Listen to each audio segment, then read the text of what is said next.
Students, उम्मीद करता हूँ कि आप सब खैरियत से होंगे।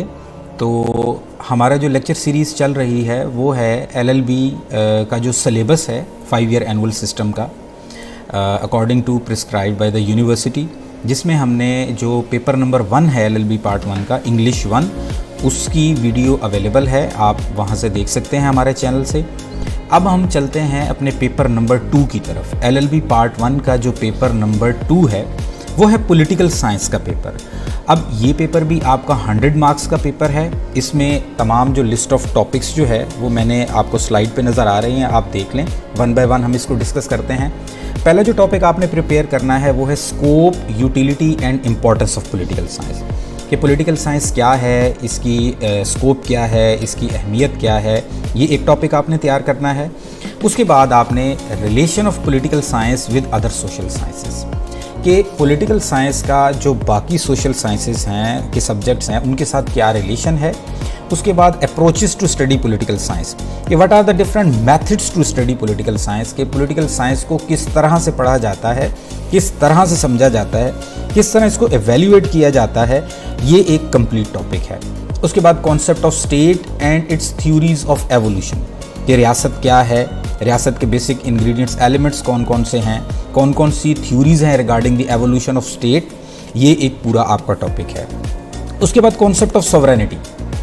अब 2 कॉन्सेप्ट आएंगे आपके सॉवरेनिटी के टॉपिक में, एक वेस्टर्न कॉन्सेप्ट ऑफ सॉवरेनिटी और एक आपका इस्लामिक कॉन्सेप्ट ऑफ सॉवरेनिटी। दोनों पे अलग-अलग टॉपिक बनेंगे, ये एक टॉपिक आपका हो जाएगा। उसके बाद concept of welfare state, welfare state क्या है, कौन सी स्टेट को हम वेलफेयर स्टेट कहते हैं, इसका एक पूरा टॉपिक है। उसके बाद ends and functions of the state, कि रियासत की जिम्मेदारियां क्या हैं, रियासत की ड्यूटीज़ क्या हैं, ये एक आपका टॉपिक होगा। उसके बाद आपका फॉर्म्स ऑफ गवर्नमेंट, ये एक अलग से टॉपिक भी आप प्रिपेयर करेंगे इसका, और फॉर्म्स के ऊपर सेपरेट आप जो है टॉपिक्स भी प्रिपेयर करेंगे, जिसमें जो पहला टॉपिक आप प्रिपेयर करेंगे वो है पार्लियामेंट्री फॉर्म ऑफ गवर्नमेंट, उसके बाद प्रेसिडेंशियल फॉर्म ऑफ गवर्नमेंट, उसके बाद federal and unitary form of government. अच्छा, उसके बाद जो most important topic examination point of view से और ख़ास तौर पे इस ईयर मोस्ट एक्सपेक्टेड जो क्वेश्चन है कि आपके एग्जाम में आ जाए, वो है democracy. What is democracy, public will क्या है, मेजॉरिटेरियनिज्म क्या है, ये टॉपिक आपका बहुत ज़्यादा इंपॉर्टेंट है। उसके बाद non democratic and hybrid regime क्या है, इसको आप प्रिपेयर करेंगे। उसके बाद पॉलिटिकल पार्टीज़ का टॉपिक है, प्रेशर ग्रुप्स का टॉपिक है, पब्लिक ओपिनियन का टॉपिक है। उसके बाद कुछ टॉपिक जो थ्योरीज से रिलेटेड हैं, लिबरलिज्म थ्योरी क्या है, नेशनलिज्म थ्योरी क्या है, फैशिज्म एंड नाजीज्म थ्योरी क्या है। उसके बाद कॉन्स्टिट्यूशनलाइजेशन ऑफ पब्लिक विल का टॉपिक और आपके इलेक्शंस, ये एक टॉपिक आपका बनेगा।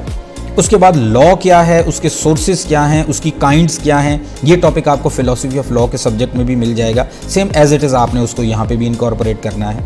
लिबर्टी का टॉपिक तैयार करना है, पावर एंड अथॉरिटी का टॉपिक तैयार करना है, लेजिटिमेसी का टॉपिक तैयार करना है, कौन सी गवर्नमेंट जिसको हम legitimate form of government declare करते हैं, लेजिटिमेट रिजीम डिक्लेयर करते हैं, कौन सी ऐसी गवर्नमेंट है जिसको हम इलिजिटिमेट डिक्लेयर करेंगे, तो ये एक आपका टॉपिक बनेगा। ग्लोबलाइजेशन का टॉपिक है, ये ग्लोबलाइजेशन का टॉपिक आपने वर्ल्ड लीगल सिस्टम के सब्जेक्ट में भी पढ़ा होगा। What is global legal system, globalisation क्या है, दुनिया किस तरह एक वन लिंक के ऊपर जो है वो जा रही है, ये पूरा एक इसका टॉपिक होगा। और उसके बाद पॉलिटिकल इकोनॉमी का topic most important and the most repeated examination point of view से, कि पॉलिटिकल इकोनॉमी क्या है, इकोनॉमिक कॉन्सेप्ट कौन कौन से हैं। फॉर एग्जांपल कैपिटलिस्ट इकोनॉमी क्या है, आपकी सोशलिस्ट इकोनॉमी क्या है, कम्युनिस्ट आइडियोलॉजी क्या है। तो ये पूरे का पूरा एक आपका पॉलिटिकल इकोनॉमी का टॉपिक भी जो है इससे वो प्रिपेयर हो जाएगा। अगर आप लोग ये सारे के सारे टॉपिक अगर आपको कहीं से मिल जाते हैं तो गुड, अदरवाइज़ अगर आपको नहीं मिलते तो पॉलिटिकल साइंस के हैंडआउट्स भी हमारे पास अवेलेबल हैं, आप रब्ता करके वो भी जो है हमसे मंगवा सकते हैं। थैंक यू वेरी मच, अल्लाह हाफिज़।